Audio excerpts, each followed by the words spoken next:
19 জুলাই বাড্ডার নতুন বাজার তখন উত্তপ্ত। সে সময় বৈষম্য বিরোধী ছাত্র আন্দোলনের মিছিলে অংশ নেন পাবনার আরাফাত প্রামাণিক আর তার মামাতো ভাই। হঠাৎ দিনমজুর আরাফাতের পেটের পেছন পাশে গুলি লেগে বের হয়ে যায় সামনে দিয়ে।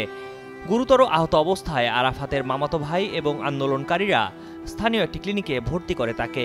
ওই দিন সন্ধ্যার আগ পর্যন্ত ওই ক্লিনিকে চিকিৎসা খরচ দিতে হয় 1 লক্ষ টাকা। আরাফাতের বাবা অটোরিকশা চালক আসের আলী ঘটনা শুনে ঢাকায় গিয়ে ওই ক্লিনিকের টাকা শোধ করে আরাফাতকে নিয়ে যান কুর্মিটোলা হাসপাতালে। সেখানে বেডে আরাফাতের কেটে যায় 27 দিন। জীবন মৃত্যুর সন্ধিক্ষণে থাকা আরাফাত পাবনায় নিজ গ্রামে ফিরেছেন সরকার পতনের 2 সপ্তাহ পর। এরই মধ্যে আরাফাতের পেছনে পরিবারের 6 থেকে 7 লক্ষ টাকা শেষ। এক পর্যায়ে অটোরিকশা চালক আসের আলী ছেলের চিকিৎসার জন্য নিজের একমাত্র অবলম্বন অটোরিকশা বিক্রি করে দেন 1 লক্ষ টাকায়। বাকি টাকা ঋণ করে ঢাকায় ছেলের চিকিৎসা খরচ চালান। এদিকে পাবনায় আসার পর স্থানীয় বৈষম্য বিরোধী ছাত্র আন্দোলনের নেতাকর্মীরা আরাফাতের খবর জানতে পারলে তারা আরাফাতের চিকিৎসার জন্য এগিয়ে আসেন। বিভিন্নভাবে চেষ্টা করেন আরাফাতের চিকিৎসার খরচ জোগাড় করতে। ওনাদের খোঁজ আমরা পাই মূলত প্রথমে শুনি আমরা যখন ঢাকাতে থাকার পরে আমরা এখানে কিছু ফান্ড কালেক্ট করছিলাম।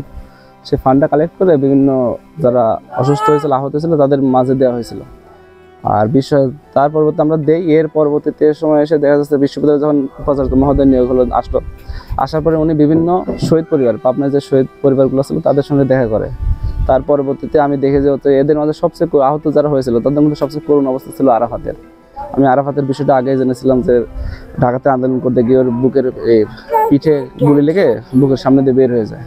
এটা জানার পরে আমি ওর পারিবারিক অবস্থা জানতাম, যার ফলে আমি ভেবেছিলাম হয়তো উপাচার্য মহোদয় আসলে এখানে ওর হয়তো একটা ব্যবস্থা হবে। পাবনা বিজ্ঞান ও প্রযুক্তি বিশ্ববিদ্যালয়ের নতুন উপাচার্য অধ্যাপক ডক্টর SM আব্দুল আওয়াল বিশ্ববিদ্যালয়ে যোগদানের পর পাবনায় জুলাই আন্দোলনে শহীদ পরিবার ও আহত পরিবারগুলোর খোঁজ নিতে শুরু করেন।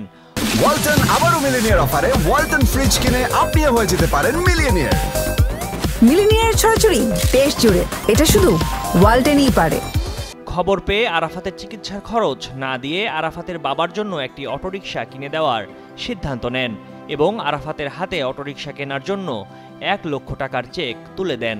আমার কাছে মনে হয়েছিল যে ওর পরিবারের অবস্থা দেখে ওর জন্য যদি পার্মানেন্টলি কোনো কিছু আয়ের ব্যবস্থা করে দেওয়া যায় তাহলে আমাদের দিক থেকে, অ্যাডমিনিস্ট্রেশনের দিক থেকে আমরা একটু কমফোর্ট ফিল করব বা আমাদের ভালো ফিল হবে।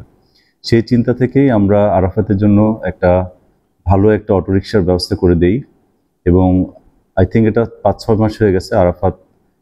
এটা এখন আরাফাতের পরিবারের একটা মেজর আর্নিং সোর্স হিসাবে কাজ করছে এবং আমি যতদূর জানি আরাফাতের পরিবার এটাকেই অবলম্বন করে তাদের সংসারের যে ব্যয়ভার সেটা কিন্তু তার বহন করছে।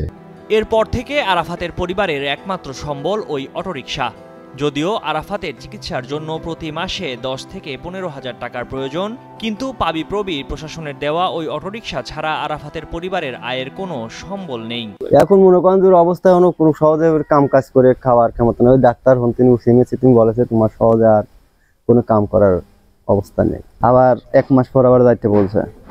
ঢাকা যাও মনে করেন যে ভালো টাকা খরচ হয়, মনে করেন যে অনেক খাওয়া গাড়ির ভাড়া মারা গাদি টিয়া লাগে। এখনো প্রতি মাসে মোটামুটি কেমন খরচ? প্রতি মাসে মনে করেন যে তাও পিছনে 10-12 হাজার টাকা খরচ হয়ে যাচ্ছে, ওষুধ পানি ইডা। জুলাই আন্দোলনের 8 মাস পার হয়ে গেলেও আরাফাত এখনো সুস্থ হননি। নিজের স্ত্রী আর 8 মাসের ছেলেকে নিয়ে কোনো রকম দিন কাটছে তার।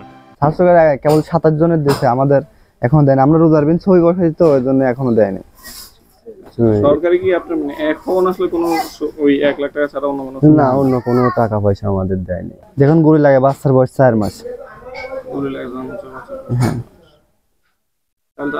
আরো কঠিন অবস্থা। কঠিন মানে কি তখন ফ্যামিলি অবস্থা কেমন গেছে?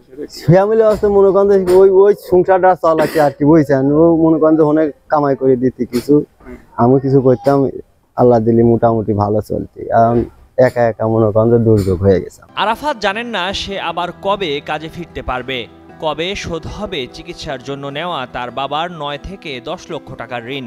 তবুও আশায় আছেন আরাফাত।